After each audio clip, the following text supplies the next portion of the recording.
Bowman Gray to Thompson Speedway, Greenville Pickens to Irwindale Speedway. It's NASCAR Coast to Coast, presented by Hercules Tire.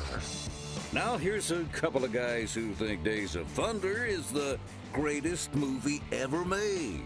Kyle Rickey and Buddy Long. I just want to know if they realized that those were the 4 tracks that you and I went to this past weekend. That we did. We did go to all those racetracks. Do you believe that? No, because I wish I did. I know, and we will. We have been to some of those racetracks. We've been to Greenville Pickens. We haven't been to Irwindale. Where else was it? Thompson. You've been to Thompson. Bowman Gray. Yeah, we've been to 3 of the 4. Not this weekend. No, but we'll make it one of these Future days. goals. Exactly. Welcome to NASCAR Coast to Coast. Kyle Rickey, Buddy Long with you. Lots to talk about here on this Wednesday afternoon. Still adjusting to the new day. Ryan Partridge breaks the win streak for Todd Gilliland. Many were wondering if he could go the whole season and just sweep the whole season. Obviously not. Race 3 in, and we have our second winner of the NASCAR K&N Pro Series West season. Yeah, and what's really amazing, because so much focus has been on Todd Gilliland, I don't think people realize how successful Ryan Partridge really has been. Mm-hmm. He's been the runner-up in the first 2 races this year. He's been right there in the thick of the battle. People look at the standings and they see, okay, well, Ryan's second because Gilliland's been winning. Who's behind him? But when you look in the standings, the overall results, 2 seconds and a first, he's got a very legitimate shot of staying with Todd Gilliland all season long and making this a great battle for the championship. And for Todd, 2 wins and a second. Yeah, I mean, they're just right there neck and neck, and just a couple of points separate them going into the next race in a couple of weeks. 4 points, and of course, Gilliland gets the bonus points for the extra win and whatnot. But they next race May 21st, Orange Show Speedway, first time since 1979. Yeah, it's going to be great because another new track, a lot of drivers. It's a brand new sheet of paper to work with as far as news and notes, I should say. But does it compare to any other racetracks they've been to?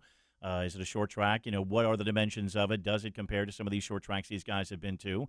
And that's just one of 3 somewhat new tracks that they go to. When we mentioned Douglas County earlier this year, and then the Utah Motorsports Campus, the Old Miller Motorsports Park, which is another road course they'll be back at. So, again, another very good schedule, very diverse schedule for these drivers. New tracks to the series, and just a very good mix of short tracks and good road courses that are out there. And that Utah Motorsports Campus weekend.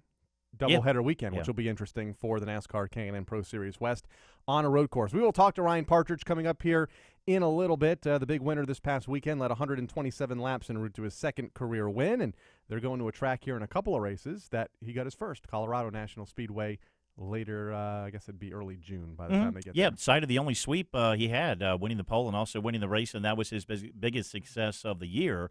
Had a good season, I think, finished third in the overall point standings last year, but that was a sign of the only success, so could be more coming. Absolutely. Ryan will join us here in a little bit to talk about that. The Jet, Jamie Tomaino, former NASCAR Wheel and Modified Tour champion, and he's been to every NASCAR Modified Tour race since its inception on March 31st, 1985 at Thompson Speedway. Finished 4th in that race.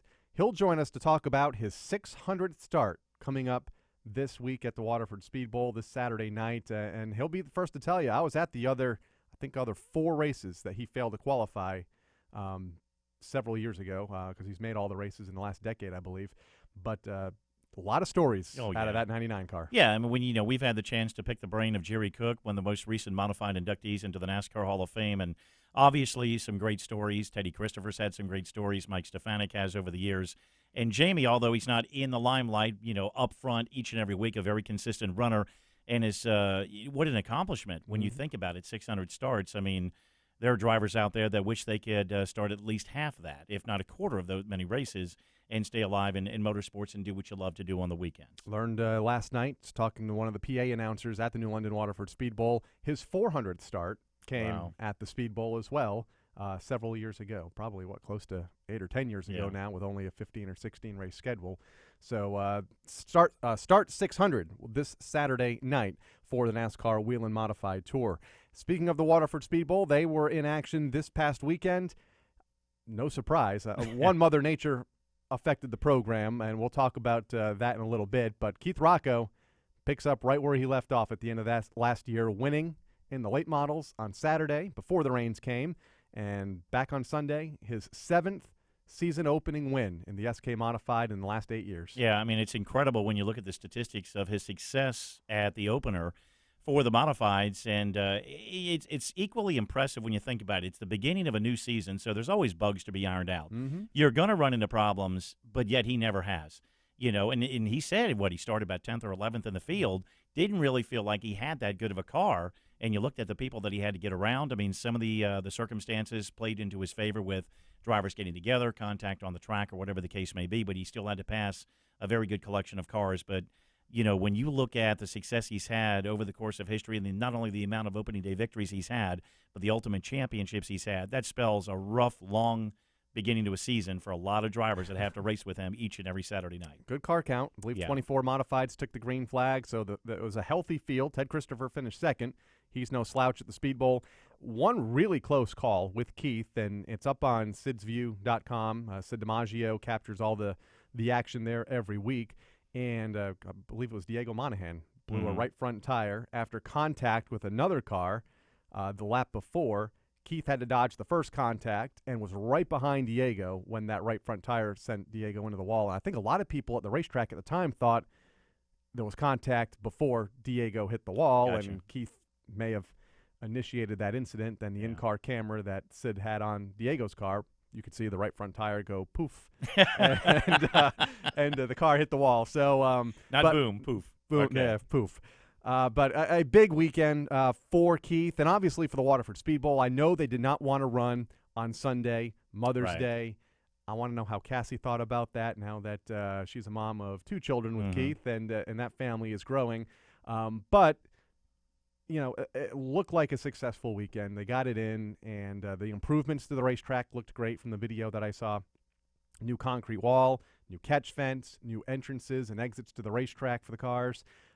Just some of the improvements, and apparently there's a lot more coming down the line. Right. And we mentioned it before. Last year they didn't have that opportunity because by the time they found out it was going to continue as a racing facility, they were deep into the off-season. It's wintertime up in Connecticut. There's very few things from an outdoor standpoint that you can do. After they got a full season under their belt, they got into the off-season, and they had that laundry list of things. Now we know what we can accomplish and tackle to get ready for a new season. So they've really got to be feeling great about the beginning of a new year, even though they were met with a little bit of rain, but knowing they got so much accomplished and they have a great season ahead of them. And hopefully the weather is fantastic for them this Saturday night for the NASCAR Wheel and Modified Tour, their annual visit to the New London Waterford Speed Bowl, because if the weather's nice, they'll pack the place easily. So it'll be fun. Hopefully it works out for them. Speaking of Mother Nature, Waterford Speed Bowl, not the only track affected this past weekend. I have a list. It seems like it gets longer every week. Mother Nature just not a fan of short track racing this year. No, it's not. And one of the tracks was Stafford Motor Speedway, another track up in New England that was trying to get maybe its first weekly show in the book since the Spring Sizzler. They were one that got hit. Unfortunate for Riverhead. I think our own Kevin Nevalainen from NASCAR was up there. Wanted to see the debut of the grand reopening under Ryan Partridge, and unfortunately they got bit by the weather bug. Utica Rome, Grandview, Southern National, some of the tracks they got rained out, and I know there were others. All-American, Colorado National, Magic Valley got half of their program in, Meridian Speedway in Idaho, Sunset Speedway up in Ontario, Canada, because we're keeping an eye on Taylor Holdaway, a national championship contender a year ago. I was talking with another driver that races up there this week, and they said it's going to be tough for him to contend for the title with a couple of more rainouts because their season is already so short. Yeah, and of course, we haven't even started the Canadian Tire season, or actually the Pinty season at Canadian Tire Motorsport Park. Fear not, next weekend, May 22nd, I believe. Finally, the Pinty Series comes to life, and I think there's a lot of excitement up there. Some new teams, some other drivers. I think we had the first driver from, was it the Newfoundland? I was going to say the Netherlands, and I knew that wasn't right. I think the first Newfoundland driver is going to be full-time on the series this year, and I cannot remember his name. I had it last week in my notes, and forgive me for not having it. But it looks like it's going to be a very competitive year once again. Always is. A lot of second-generation drivers. We got Caden Lapsevich coming in. Couple of more second-generation drivers with familiar last names coming into the series, and it's going to be fun to watch that series debut next weekend at the Canadian Tire Motorsports Park. When we come back, we're going to talk to our first guest of the show. Ryan Partridge will join us, picking up his very first win of the NASCAR K&N Pro Series West season this past weekend at Tucson Speedway in Arizona. He'll join us after the break. NASCAR Coast to Coast will be right back on MRN.com.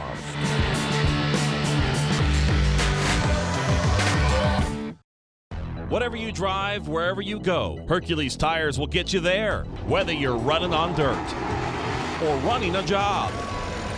Our dependable, high-quality tires are the perfect fit for your needs. For unmatched value, selection, and warranty with industry-leading road hazard protection, there's only one choice: Hercules Tires. To learn more, visit HerculesTire.com or call 800-677-9535. Hercules Tires, right on our strength. Ready to take the training wheels off your race scanner? Go to fanvision.com and upgrade your experience with FanVision. Not only will you be able to hear the race, Dale Earnhardt Jr. gets a good run, drafting help from Kyle Busch and Kevin Harvick. Jr. again pulls up alongside for the race lead. you'll see every moment through live video, instant replays, live stats, and more. Hi, I'm Jamie McMurray, driver of the #1 Cessna Chevrolet, and I never go to the track without my FanVision. So go to fanvision.com to rent or buy yours today.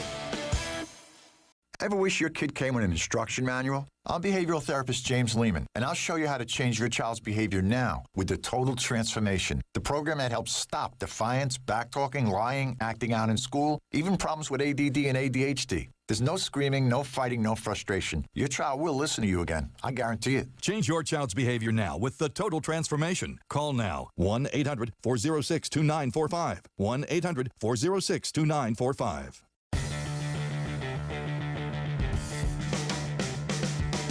Hey, this is NASCAR Whelen Modified Tour driver Timmy Salamito, and you're listening to NASCAR Coast to Coast on MRN.com. Now back to Kyle and Buddy. Timmy, one of those drivers that'll be back in action this Saturday night when the Modifieds hit the track at the new London Waterford Speedway. Welcome back to NASCAR Coast to Coast here on Motor Racing Network. Kyle, Ricky, Buddy Long. Of course, this show presented by Hercules Tire. Joined now by Ryan Partridge, the big winner this past weekend at the Tucson Speedway in Arizona.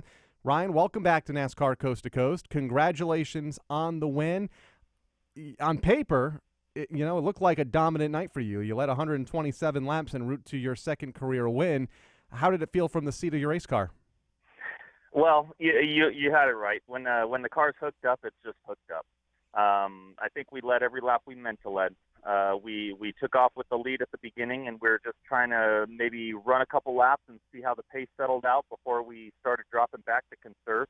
And it seemed like everybody just kind of slowed down.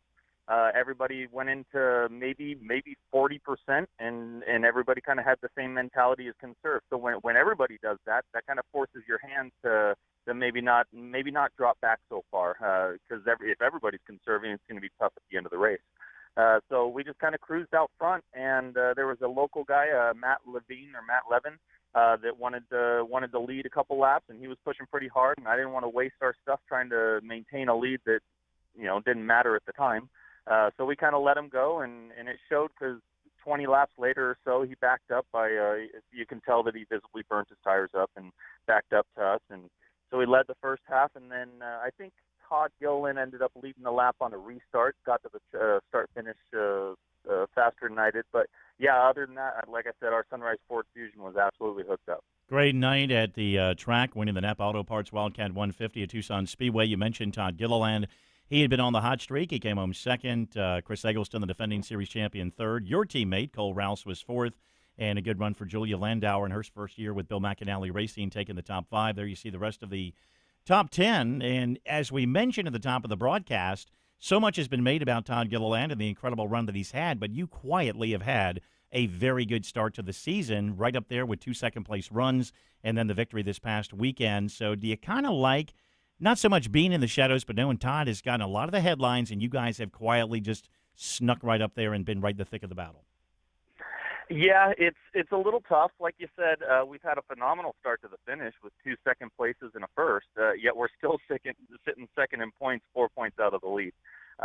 So I know that it's going to be that type of year where we're just going to have to put our head down and focus and get every single point that we can. I mean, Todd is bringing a great car to the track every weekend. His dad has really put all of his focus into Todd and giving him the best resources.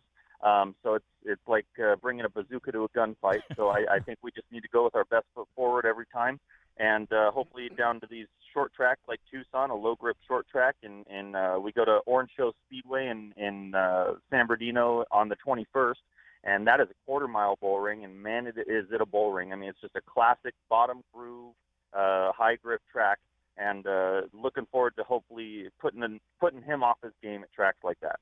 Let's talk about Orange Show for a moment. First time that the series has gone there since 1979. How much experience do you have around that quarter-mile racetrack?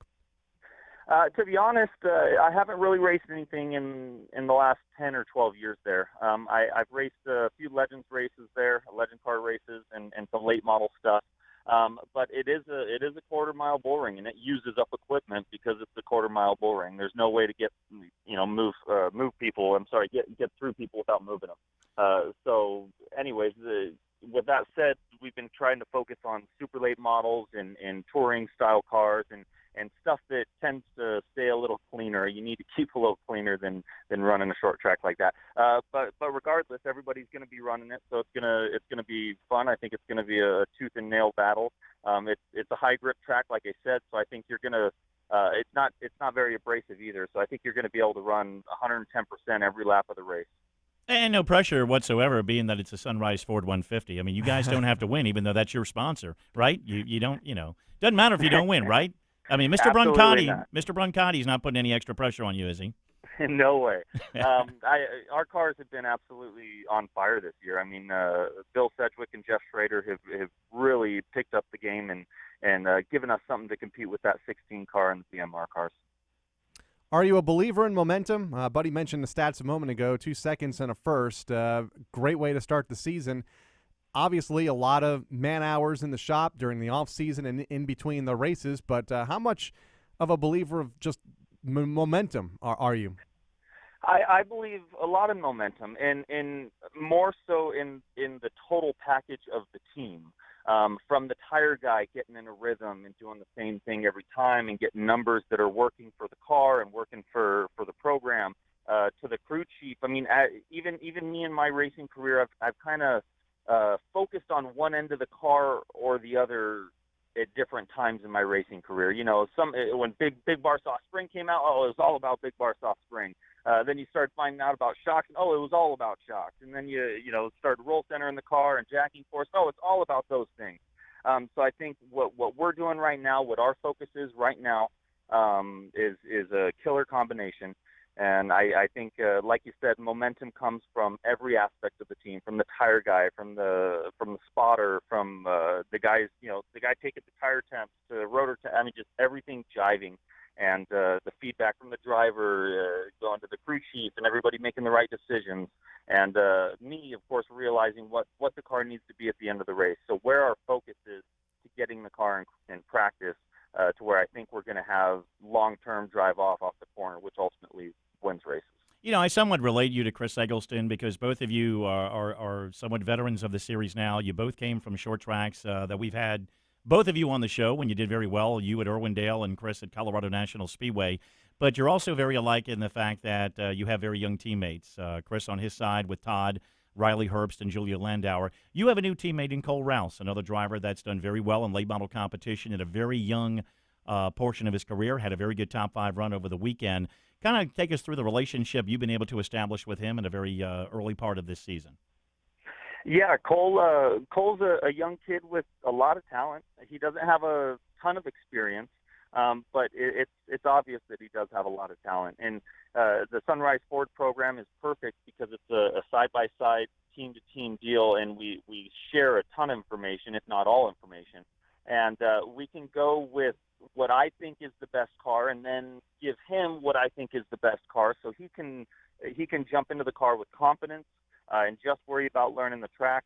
Of course, I give as much information about the track and the race conditions as I can, but you have somebody like his crew chief, Bill Sedgwick, which you can't top that. Bill has tons of laps everywhere we go. Even Tucson, I believe he's won a few races at Tucson, the old winter heats.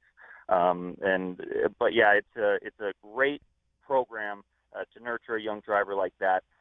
It's easy when they have talent too, and obviously Cole does. What other forms of motorsports are you running in, or divisions? I think I've seen your name pop up a couple of times in just the last couple of weeks in some of the local divisions at tracks out west. Yeah, we bought a Lucas Oil modified, and we've been running that here and there when we can, when the schedules don't conflict.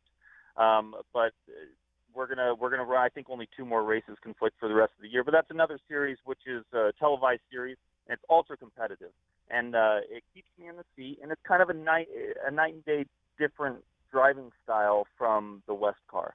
The West car is a big old, 11.5-inch or 11-inch Goodyear with 650 horsepower. Yeah, it's got horsepower, but it's got the weight and it's got the big old brakes to stop it, and it's got the tire to turn it. So it's just a really well balanced car. The modified, on the other hand, is a 700 horsepower, 8-inch treaded tire car that weighs 2,500 pounds, and I mean, halfway through the race, I don't care if you roll into half throttle, you're just laying black stripes all the way down the straightaway. So there's two different night and day driving styles, and it's really neat to be able to challenge me, the driver, with that. So yeah, we're going to be running the Lucas Oil modified series here and there, and then full time in the West series. And you can see the modified looks exactly like the West car, the number 9 with the exact same paint scheme with the Sunrise Ford logo. And we've enjoyed the social media updates when you talk about your modified. It's pretty cool.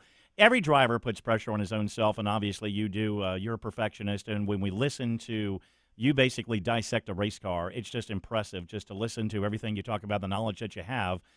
You take it more from a standpoint of a driver. You go deeper into knowing the parts and pieces and what makes a car work, and even helping Cole as well. And that's a lot of pressure that you put on yourself. But when you jump into the modified, do you find that that's where the pressure's off and you can have a little bit more fun, or you just maintain that level of intensity as well? No, I absolutely do. It's more of the hobby, more or less, for me. I mean, I've been racing so long that it's hard to call it fun anymore. I mean, it's what I do, and we take it so seriously. We're so competitive that it's really not fun unless we're winning. We have the drive to do it. You understand, you're a racer. So it's nice to be able to jump into a modified or a series like that and just kind of relax, take the hat off, and just go have fun racing in an ultra competitive division like the Lucas Oil modified. We regularly get 40 cars, and it's tough competition, and it's nice to struggle to come home fifth sometimes, Speaking of winning, got to be looking forward to going back to the place where you first won a year ago at Colorado National. That race coming up in early June. Looking forward to getting back there? Absolutely. We're going to bring the exact same package as we did last year. I mean, it worked well last year, and I'm hoping it'll work well this year.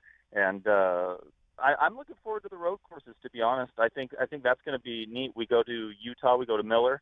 And that's a Saturday-Sunday race. It's 2 separate races, a Saturday race and immediately followed up by Sunday. So it's just going to be like a weekend of fun. And I talk about being able to relax and have fun. There's no more fun to be had than on a road course. I mean, as a driver, a circle track driver, you really lose sensation of the car because you become a machine. I mean, you're digging next corner. You're just responding to inputs, and you're just responding to changes in what the car's doing. So you kind of become numb to how badass the cars are. But when you get into a road course where you can toss it left and right, and you're bouncing off of curves, and you're running through the gears, and you use all 6 pistons of those Willwoods, and I mean, it's easy to appreciate how awesome the cars are and how capable they really are. Colorado National, the site of your lone victory a year ago. You've already made that mark this year by equaling it with the victory at Tucson Speedway, and that will be coming up, actually, the Colorado National event just a little bit down the road. Third in the series standings one season ago. I know we've talked to Noah Gragson and how agonizing it was for him to wait in an off-season and get to the beginning of a new year and try to avenge losing the championship to Chris Eggleston. You weren't that far behind in third position, and you are definitely very adamant about racing, and you love what you do. How tough was it for you being as close as you were to the battle for the championship, knowing you had to wait and make the run that you're making right now? Yeah, it was a close battle last year. Man, we had 3 or 4 people in contention for the championship up until the very end, until the very last race, and I'm focusing on the 16 car. This is going to be my crosshairs this year. It's that 16 cars, and hopefully we can go. We can build a couple of points here and there before the big races like Iowa where I know he's gonna be strong, and we're gonna have to do our job. So, like I said, just put our head down and focus and do the best we can, and hopefully this rhythm and success and consistency will continue. Yeah, we'll continue to Orange Show Speedway on May 21st, and we keep talking about that Colorado race. That'll be held on June 11th. The next couple of races to the NASCAR K&N Pro Series West. Ryan, as always, thank you for joining us here on NASCAR Coast to Coast. Congratulations on your win at Tucson this past weekend, and best of luck to you when you get back at it in a couple weeks. Thank you guys very much. Thank you for having me. Driver of the Sunrise Ford for Ryan Partridge joining us here on NASCAR Coast to Coast. And obviously, right now, it looks like it's going to be a two-man championship race. I know we're still early, and there's a lot of racing to go. You mentioned the road courses and some of the bigger racetracks that they're going to run. But Todd Gilliland was unbeatable until this weekend, and when he finished second. Yeah, and I think some experience is going to rise to the top, and Ryan's showing that. Noah Gregson's got a year under his belt, although he's a very young driver, and he's very spread thin this year, or spread very thin by virtue of his Eastern commitments as well. Can't rule out Chris Eggleston. I mean, he's third in the series standings. He is about 16 points back in that position, and that's where the veteran leadership is going to come from eventually as we go back to all these racetracks that he's had. But behind that, Riley Herbst, Cole Rouse, Noah Gregson, Julia Landauer, a lot of young talent back there, but you're looking for that veteran leadership. Partridge and Eggleston obviously are going to be your lead veterans, but Gilliland's going to be so tough to unseat for sure. Going to be fun to watch right down to the final race at All-American later this fall. When we come back, we're going to talk modified racing with a driver that's been at every NASCAR Whelen Modified Tour event since its inception in 1985. The Jet, Jamie Tomaino, joins us after the break.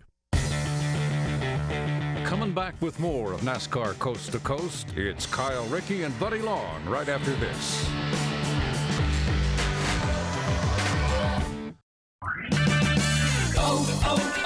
O'Reilly. Stop by O'Reilly Auto Parts during Clean Car Month for great deals on everything you need to keep your car looking new, like Black Magic Diamond Tire Wet free after mail-in rebate. Leave your tires looking better than ever with Black Magic Diamond Tire Wet free after mail-in rebate during Clean Car Month at O'Reilly Auto Parts. Better parts, better prices every day. Limit supply. See store for details. O'Reilly Auto Parts. The Toyota racing team was born out of true American tradition. We've racked up 332 NASCAR wins. That's a whole lot of victory laps. Just last year, Toyota racing driver Kyle Busch took home the NASCAR Sprint Cup Series championship. We even have Toyota drivers racing Tundras in the NASCAR Camping World Truck Series. But winning isn't our only tradition. Toyota has been in North America for almost 60 years. We have 10 Toyota assembly plants scattered throughout the United States. Those plants produce 9 of our models right here, including the Camry, Tacoma, and Tundra. In 2014, a total of 1.3 million Toyota vehicles were assembled here in America. That's a lot of cars. The production of all those vehicles has created thousands of American jobs. That's a lot of opportunities. Opportunities that we'd like to keep going for years to come. So let's go, America. Let's go, NASCAR. Let's go places. Head on over to toyotaracing.com to find more info on our drivers. NASCAR is a registered trademark of the National Association for Stock Car Auto Racing, Inc. This is NASCAR K&N Pro Series East driver Tyler Dipple, and you're listening to NASCAR Coast to Coast on MRN.com. Now back to Kyle and Buddy. NASCAR Whelen Modified Tour is back in action this coming weekend at the new London Waterford Speed Bowl for the New England Cycle Center 161. 28 teams right now on the entry list for that race, a good, healthy field. And among them, for the 604th time, I think, and he'll begin the race to make his 600 start, will be the Jet, Jamie Tomaino from Howell, New Jersey. Jamie, welcome back to NASCAR Coast to Coast, and 600 starts. It's amazing how fast time flies. We were talking a little bit ago, it just seemed like we were at Waterford talking about your 400 start several years ago. Yeah, that's true, yes. Yep, and it wasn't that long ago. Well, actually it was. 7 years ago I made my 500 start at Thompson, which I thought was a big milestone, but for some reason the 600 seems to be a lot bigger than that 500. Okay, and 100 more. And he's going to be around for 700, right? Is that the rumor? I'm sure. Hope I'm on this side of the planet for 700. Yes.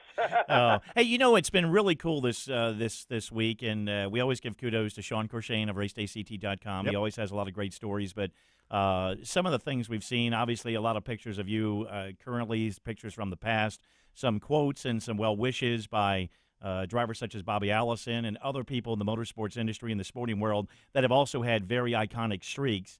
to give you their best wishes and well wishes and the attaboys for the 600 start. I'm sure that's meant so much to you. Oh, positively. When I saw Bobby Allison and Red Farmer, of course, because he's even older than all of us, what he said was just unbelievable. You finished fourth in the very first race back at Thompson, March 31st, 1985, the Icebreaker, the very first NASCAR modified race. We had Jeff Fuller on the show last month. He finished second in that event, and we asked him what did he remembered about that race, and he remembered about everything. It was incredible. How much do you remember about that first NASCAR modified tour race as we now know the modified tour? Believe it or not too much. After coming up on the 600th, it's a blur. I mean, back then when the tour first started, it was like just going to another race. It wasn't like, like it was something really special. It hadn't sunk in that this was going to be something big in years to come. So going to the race at Thompson, it was just like going to a race at Thompson, which I raced at Thompson since 1979. So it was just like going to another race, trying to beat Richie Evans, of course.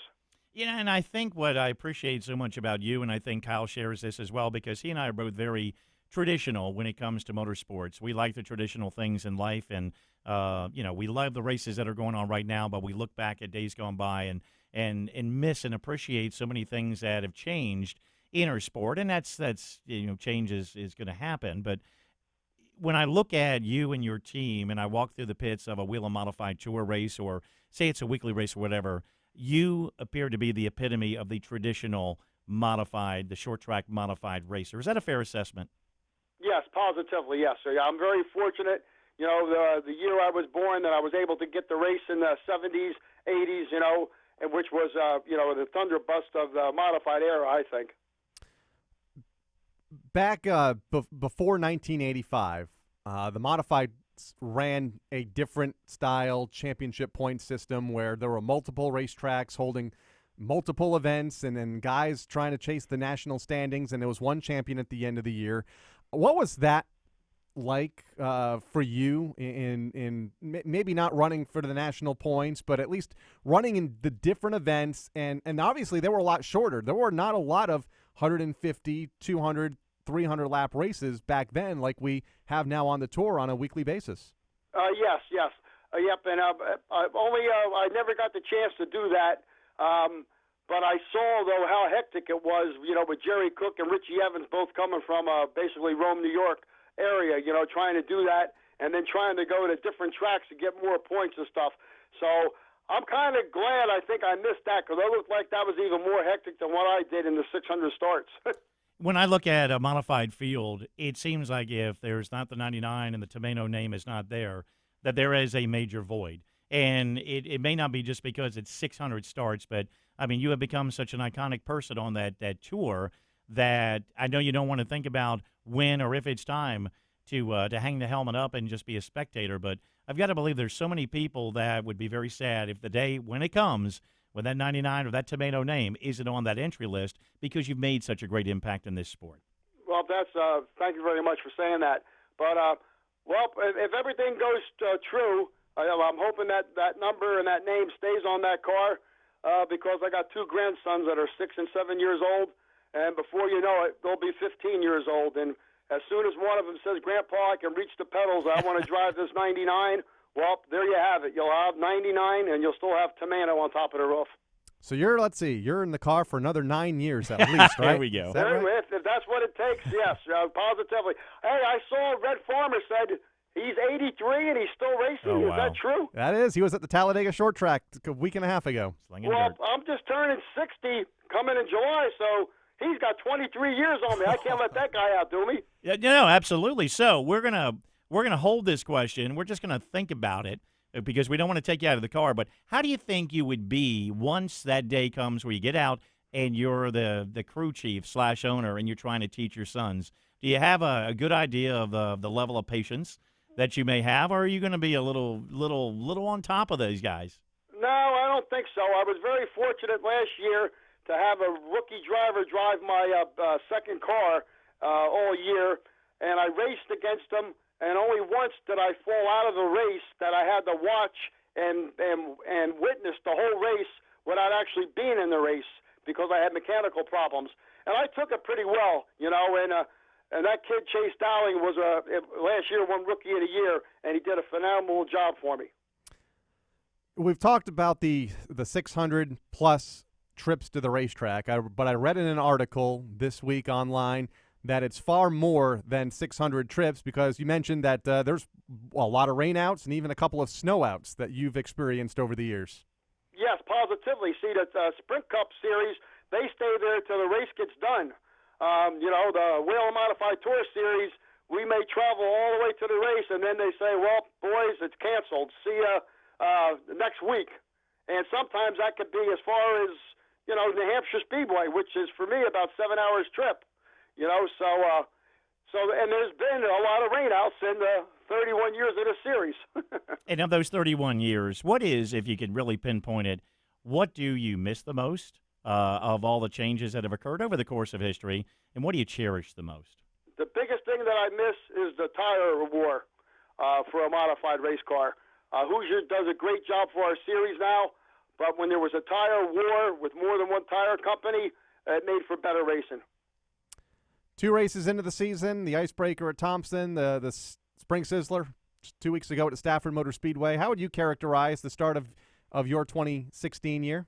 Well, we finished the 16th and the 17th, and more important, both races, the car was loaded up in the trailer with no dents or bruises or nothing, so I can do a minimal amount of work to it to get ready for Waterford this week. And not everybody can say that. Yeah, that is true. Hey, you know, you mentioned the kids that are coming up around the corner. There's another Tomaino name that's listed as the owner of this car, which is Brittany. Talk about the family aspect. I mean, you've talked about a couple of the young ones that eventually will be behind the wheel of this car, but the family aspect that you've been able to maintain with your team. Well, of course, I met my wife at Wall Stadium in 1972 in the grandstands as 16-year-old kids, and she was at the races. I figured that would be a good girl to latch on to because she must like racing if she's there, and I haven't let go of her since that day. I got 3 great kids, Jamie and Trey. They both work at Tommy Baldwin Racing. Jamie is the shop foreman, and Trey is an interior specialist. And Brittany, my daughter, I haven't let her go yet, which she'll probably be going south to work on the team also. But right now, I need her to jack my car up every week on the pit stops. She's there. Whenever you go by the 99 car in the garage at Thompson or the pits at Stafford, there's Brittany right there looking over the car. Ready for Waterford this Saturday night. And what do you like about that racetrack, Jamie? A track that up until this year, with all the new improvements and stuff to the outside wall and the catch fence, up until now, hasn't really changed a lot since the Tour first started to go there back in the 80s. No, you're 100% right. And the best part about Waterford is you might see a guy choose the outside lane on the restart because that outside groove is that good. And nowadays, you don't see that too much. So that track is a very good track to race on, whether you're on the inside or outside. So I sure hope a lot of people turn out because the gentleman that bought the place to save it, God bless him, and we'll be there for this Saturday. Well, we're looking forward to the Waterford event, another staple to the Whelen Modified Tour schedule. Is there any one track out there that you run at on the tour that you say, daggone it, I've been racing to this track all my life. I still can't figure this track out. Is there one that really still kind of bugs you in just trying to figure out? Well, I'm going to tell you, probably the toughest one to get a hold of is Riverhead, even though we've been there probably a lot of times. But that track is definitely tricky. And then when you throw the regular competitors that want to race against us on the tour, makes it even more challenging. So I'd have to say, as far as a Whelen Tour competitor, going to Riverhead for all of us is probably the biggest challenge. And with Partridge now buying the track and taking that over, I'm sure we'll have that track up to par. A couple of big changes in short tracks for the modifieds with Waterford and Riverhead, and some great improvements going in both facilities. Should be a great year for the modifieds, and it continues this Saturday night at the New London Waterford Speed Bowl. Jamie, best of luck to you in start number 600 this Saturday, and we'll be watching you throughout the rest of the 2016 campaign. Thank you very much. See everybody there. That's the Jet, Jamie Tomaino, joining us, always full of energy at the racetrack. But you're right, when it comes to the old school racer, he doesn't show up with that big hauler and the 9, 10, 11 pit crew guys that a lot of these teams show up with. for the most part, it's a family affair. Yeah, and that was interesting because I remember that Chase Dowling was running with him, but, again, that's a good learning tool for him when it's time to get out of the car, and he's got to be a crew chief, and Chase did a phenomenal job this year, but I certainly hope we don't see that name missing from the entry list anytime soon in the next 5 or 6 years at least. It's just such a staple. Well, he said he wants to beat Red Farmer, so he's got 23 more years. The question is, will I be here? That's true. When he's still racing. And will Red still be racing then? You never know. Coming up in a little bit, we're going to talk to Waterford Speed Bowl champion Keith Rocco, big winner this past weekend at the Blast-Off. But first, let's take a moment, get to know better one of the NASCAR K&N Pro Series West drivers in Grayson Raz in this week's Off the Wall. Name one famous person that you'd like to have dinner with, and why? Mark Wahlberg, because he's probably one of the funniest guys I've ever seen, and he just seems like a fun guy to be hanging around, One historic event that you'd like to go back in time and witness? Can it be racing related? Okay, so I'll probably say the first Daytona 500. I think just seeing where everything started would be really cool. If you had your choice to either explore the ocean depth or outer space, which direction would you go? Probably space, because I feel like if you go in the ocean, I got a big fear of not knowing where I'm at. So space would be pretty cool, to seeing all the cool sights there, and probably just I've never seen anything other than Earth, and the moon. What is your karaoke song? I'm not gonna sing it, but Talladega by our church. One thing that you would eliminate from your daily routine? Probably the amount I use my phone. Try to limit that as much as possible. I feel like it's become such a necessity to have, especially now trying to connect yourselves with the partners and stuff. I feel like sometimes you just need to take a step back and maybe go take a walk or something and just enjoy the nice weather that, at least on the West Coast has been getting recently, and I think you guys have been getting some pretty nice weather recently as well. So just kind of take a step back, enjoy life a little bit more instead of trying to be so focused on, getting to the next step. Can you recite the alphabet backwards? I've been dreading this one all day, but Z, now I'm going to have to rehearse it all the way through every single time. You don't know Y is next to Z? No. It's so weird. I'm I'm a little dyslexic at the same time, which so it's killing me. I think we just got to stop there. It's going to be a challenge. We're going to be here for 30 or 20 minutes. NASCAR Coast to Coast will be right back on MRN.com.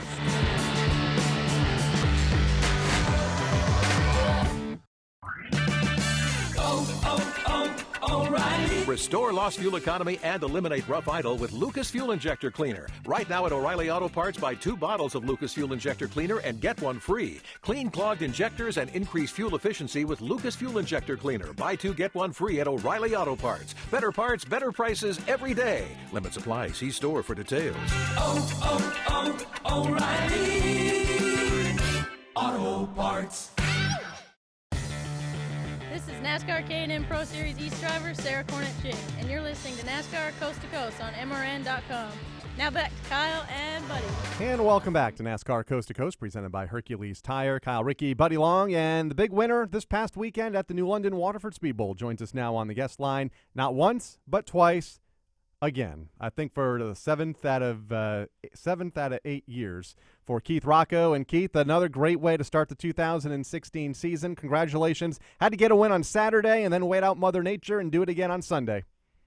Yeah, no better way than start off the year with 2 wins right out of the box. We've been very fortunate over the years to be able to start the seasons off as good as we do. Keith, Kyle was wondering what Cassie thought of you having to run on Mother's Day and get that other victory. So was there any problems there, or was she totally she takes supportive? it very well. She comes from a racing family, and she knows what it takes and what it means to me. And especially now seeing our son KJ at the racetrack as much as he does it. There was no second guessing or her having to make a game plan. She knew we were going to the racetrack for the, and that's what we were going to do. Your thoughts on the weekend, especially the modified division? It looked like a very healthy field of cars and a competitive field of cars. Should we expect that throughout the entire season, as we usually do at the New London Waterford Speed Bowl? Always great action every Saturday night. With all the changes they made to the facility, I think it's going to, not only is it going to, make everybody else happy, racers and everything, but the fans like to see that, the racers like to see that, and they have a lot more to come. Sean Monahan and Bruce Beamer, they're doing a great job there, and I think it's actually going to help the car count, and it's going to help bring the fans in, and it's great for everyone. You mentioned in some of your post-race interviews you didn't really feel like you had that good of a car, especially when the race started. You were back in about 10th or 11th position. Came away with the victory. I mean, that's got to spell doom for the rest of the field. When you're that good at the beginning of each season and you're chasing a fourth consecutive title and you're sixth in the last 7 years, all the other drivers have got to just be going, oh, God, this is going to be another long year. Yeah, I'm sure. It's funny. The car wasn't really that good to start the race. It was one of those days where, it's not that we weren't fast. It's just the way the racetrack was, being the first race of the year after all the construction. I think their track wasn't really taking rubber in. So it was kind of, I really needed the whole track in order to make the car work good. Once I got out front, we actually ended up turning the fastest lap of the race, but I needed a whole racetrack to do that, and I just didn't have a good car in traffic. But, things went our way, and at the end of the day, we ended up in victory lane. We kept our nose clean, and things went good. Talked about it at the top of the show, the construction that you talk of course, a new concrete wall all the way around the property, a brand new catch fence, some new entrances and exits to the property as well. One of the incidents in the event caught on camera from Sid DiMaggio on Sid's View was Diego Monahan and him blowing a right front tire after contact the previous lap. How close were you to Diego when he found his trouble? I was literally right on his left rear corner. I think a lot of his team actually might have almost thought that I put him in I worked some kind of magic maybe to send him in the fence, because literally I was that close to going underneath of him for the win or for the lead. So, he knows that it had nothing to do with me, but literally, I had my right front, his left rear underneath of him. I seen he was slowing down, the lap before, and just it's unfortunate that had to happen, because me and Diego tend to put on a good show when we're up front together. And of course, the in-car camera shows that the right front tire blew, and that's what initiated the incident. It's no hidden secret, Keith. We've already talked about it since you've come on, that the level of competition, both in the modifieds and the late models and all the classes there, for that matter, are very, very competitive. So again, it just speaks volumes to just being astonished as when you start a new season. And I said this to Kyle at the beginning of the show, bugs have to be ironed out of a car, modifieds, late models, everything. And it's just amazing that you guys have been able to come right out of the gate, not have any issues, not to say that you haven't had some on a small level, but not enough to keep you out of victory lane. And you guys have been so very good right out of the gate. What do you attribute that success to? I guess it's just good, hard work in the shop and good notes and, just good people behind me, because, without having good sponsors and owners behind me, it would make things a lot more difficult for myself to be able to, pay for this and prepare a car 110% to come to the track opening day and have all the right pieces to the puzzle to make it work. So, great teams, hard work in the shop, and just all of it comes together to work out for me. Should we expect you to run for the national title again this season? We're always, the last 3 or 4 years, you've been obviously one of the drivers that we talk about when those standings are released every week. And when we get towards September and crowning a national champion, should we expect the same type of schedule from you this year and running all 3 of the Connecticut racetracks? Oh, absolutely. I'm going to run all 3 tracks no matter what, whether I'm running for a title or not. What people don't understand is I don't do it to run for a national title. I do it because that's what I love and that's what I want to do. So, I'm sure we'll be a contender at the end of the points structure. But as of right now, we're going out to have fun and win races. And the battle for that championship going to be good at all 3 of those racetracks. We saw what the SK Mods showed at Stafford Motor Speedway, the weekend of the Spring Sizzler, a very good modified car count, the weekend of the Icebreaker up at Thompson Speedway Motorsports Park. So it should be very good. Switching over to late models, and I know we've kind of talked about this over the course of history when you've been on, because you've been on so much because of your success, but do you find that you're able to apply anything in the late model, any of your modified techniques in the late model, or vice versa when you're racing out there at Waterford Speedball, or they just two totally different entities for you when you're out there? They're two different cars and types of racing. But the only thing that does maybe help a little bit is you get a feel of, if one division runs before the other, you get a little bit of a feel of what the track did or how it changed, or how another division's rubber changed it for the future race. But that's about the only advantage you get, or the only thing that really helps a little bit. But as far as I always say, though, seat time, there's no replacement for seat time, which is the biggest thing.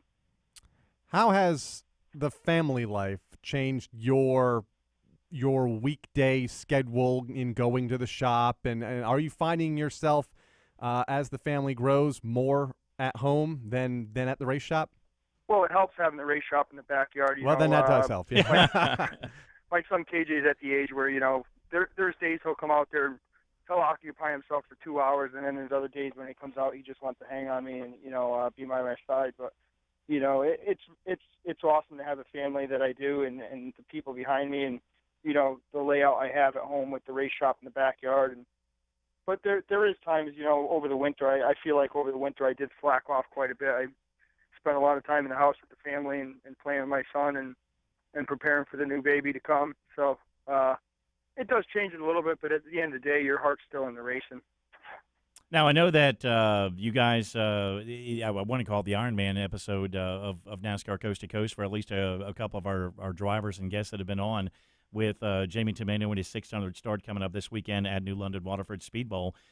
You in your own right, an Iron Man, of course, by virtue of what you've been able to accomplish, not only and short track racing at the beginning of the season and with so many successes in the Whelen All-American standings. Do you have any Jamie Tomaino memories when you've done some tour racing or any short track racing in the Northeast? I know it's kind of a on-the-spot question to think about, but anything or any memories of Jamie that comes up to you in your racing years? No, not offhand. I mean, the only thing that really, comes to mind is just having to do all the traveling. Luckily in the past couple of years we haven't had to do it, but there's times, we had to race from one track to the other to make the show and try to qualify. Little stuff like that, the only things that really come to mind. All right, Keith, we want to, again, congratulate you on the win. Double dipping this past weekend at the Waterford Speed Bowl, winning the late model event on Saturday and then having to wait out the rain and run the modified race on Sunday, claiming yet another checkered flag. Best of luck to you this weekend. Stafford back in action on Friday night, and the New London Waterford Speed Bowl resuming their Saturday night program on Saturday. Thank you. Great to be on the show. All right, Keith Rocco joining us, and when all the racetracks get up and running, NASCAR will start to release the NASCAR Whelen All-American Series Division 1, all the divisions, but the Division 1 national standings is what we normally focus on. I think there's only 2 or 3 tracks left to get up and running, and then we'll begin to see those results. And Keith, I'm sure, will be up there if he's not already with those 2 wins, and one of them being a full field. Yeah, it's like Christmas comes early for us because we're about to open the present and see where everybody is real soon in the Whelen All-American standings by virtue of some of the success they've already had earlier this year. And each and every week, I think that's one of the most exciting things that we look for when we're doing our show notes, who's did what over the weekend. And I know the folks at NASCAR are the same way, even though it's their business. In talking to Jason Chrisley late last year, he gets just as excited as do a lot of the other members of NASCAR who did what over the weekend. Where is this driver? Where is she? Where is he? It's fun time. It's a great time. And it's amazing. One track gets rained out, and they can go from second or third in the national standings to outside of the top 10, especially early in the year when everyone's bunched together. It's fun to watch shake out, and we'll do it all year here on NASCAR Coast to Coast. When we come back, we're going to preview the upcoming weekend of racing and wrap things up for another Wednesday afternoon here on NASCAR Coast to Coast. Coming back with more of NASCAR Coast to Coast, it's Kyle Rickey and Buddy Long right after this. Face on over to mrn.creekstonefarms.com now through June 8th and enter our Sizzlin' Steak Sweepstakes, where you can win a gift certificate good for $500 in Creekstone Farms premium Black Angus beef and all-natural Duroc pork. No purchase necessary, open to legal residents of the 50 United States and District of Columbia who are 21 or older at time of entry. If you want America's best Black Angus beef ribeyes, fillets, all-natural pork tenderloins, baby back ribs, and more, you've got the green light. Go to mrn.creekstonefarms.com and enter today. For nearly 50 years, Houseby has been a single-source provider of products and services around vocational and highway equipment to companies across America and around the world. We specialize in the ready-mix, waste, forestry, and highway industries. Houseby offers new and used truck sales, auction services, transporting, concrete mixer manufacturing, and truck refurbishment. We provide solutions and integrity. For complete customer care, visit houseby.com. Don't miss the first ever Country 500, the Great American Music Fest at Daytona International Speedway, Memorial Day weekend. Join Luke Bryan, Jason Aldean, Kid Rock, Lady Antebellum, Florida Georgia Line, Willie Nelson, and many more for 3 awesome days and nights of music, camping, and more on the infield of the World Center of Racing. Visit country500.com for more information. This is NASCAR Wheel and Modified Tour driver Doug Copey, and you're listening to NASCAR Coast to Coast on MRN.com. Now back to Kyle and Buddy. All right, thank you very much, Doug. Welcome back to NASCAR Coast to Coast, presented by Hercules Put Tire. it down. Okay. We've been yelled at 5 times during breaks because we keep toying with that toy. See, what people don't know is we've already broke one. So, Jumping horny toad. there you go.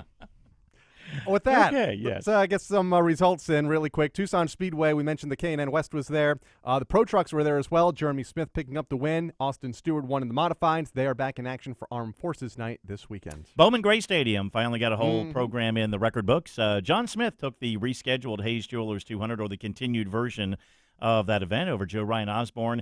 Call out to Danny Bone. I mentioned last week he was 3 laps down before the rain came. Made up the 3 laps by virtue of the lucky dog at lap 32, and eventually came up to a 3rd-place run. Former champion there. Look out for Danny. Who'd you say won at Bowman Gray? John Smith. Well, I think wasn't there a revision? Or Brandon Ward. Yeah, Maybe it was there you go. Brandon I think Ward. Brandon Ward. Darn it! Their website took me. Oh, okay, I'm sorry. That just came out. That just came out. Did it? So, yeah. Did it? I mean, how long ago? I mean, was it just seconds, minutes? Oh, yeah, Or was it before we went? See, you know what? I don't have time to go back over this in the morning. Trevor Huddleston picked up the race win over Nick Jonitis to win the late model feature at Irwindale Speedway. They are back in action. Also, some news out of Irwindale Don't this point week. at me like that. Sorry. The Irwindale Outlet Mall LLC has extended the track operation until the end of the season. So what was originally scheduled to end in early July, they will now run until the end of the year. And I think right now they've added 3 more events, at least in the preliminary schedule. I'm not worried. They're going to build the mall, and they're going to have a racetrack on the inside, so they're still going to race. We're fine. I'm okay. All right. Is it safe to say that Sergio Pena won at Dominion Raceway? Yes, it is. Okay. Well, I don't know. Happened. After what happened 2 weeks ago. No, we're not going to go there. Sergio took the victory. Former Can-Am Pro Series East driver. Doug Barnes Jr. and Michael Harden were the top 3. They'll next be back in action this Saturday with another 75-lapper. Buddy Shepard picked up the late model win at the Kern County Raceway in Bakersfield, California. Destiny Joplin won in the mini stock division. They're off this week. They're back in action on Saturday, May 21st. Congratulations out to Brian Voss. He won the Celebrate Mom 190 for late models at Myrtle Beach Speedway. And Carter Stokes took the pro late model win over the weekend down in New Smyrna. Riley Rogers picked up the win for the street tuners at Meridian Speedway. This is, of course, before the rains came in Idaho. They didn't get their main events in, or their I guess, late model stocks didn't get in. They're going to try it again this weekend. Double features for the modifieds. Airborne Park Speedway was one of the newest tracks to open up this weekend. Sportsman modified winner was Nick Haywood over Bucko Branham and Jamie LaFontaine. They'll be back in action this Saturday. Michael Bilderback took down the late model feature win again at the Rockford Speedway in Illinois. They are back in action this Saturday night. And don't forget, Riverhead is running this Saturday. That's one of the few tracks. New London Waterford Speedball will be back in action as well. But I think Riverhead, Madison International Raceway in Wisconsin, and I-25 Speedway in Tacano, Colorado, I think those are 3 of the new next tracks that are opening up for the year. They open up this week, and I think there's only 1 or 2 more after that. And we'll have all the NASCAR Whelen All-American Series tracks back in action. The NASCAR Whelen Modified Tour, of course, in action this weekend, and the New London Waterford Speed Bowl, and the NASCAR Whelen Euro Series at Raceway Venray. this coming on weekend. the border of the Netherlands and Germany seems like a pretty cool place to go. And if you haven't checked out fanschoice.tv, do it because you can watch a lot of this racing live every weekend. I want to thank Ryan Partridge, Jamie Tomaino, and Keith Rocco. For Buddy Long, Robbie Mays, and Craig Moore, I'm Kyle Rickey. We'll see you back here next week on NASCAR Coast to Coast. This has been NASCAR Coast to Coast with MRN short track experts Kyle Rickey and Buddy Long. Tune in next Wednesday at noon at MRN.com for more talk from NASCAR home tracks and touring series. NASCAR Coast to Coast is also available on demand in the MRN.com Media Center or download from iTunes or Stitcher. NASCAR Coast to Coast is a production of the Motor Racing Network. All rights reserved.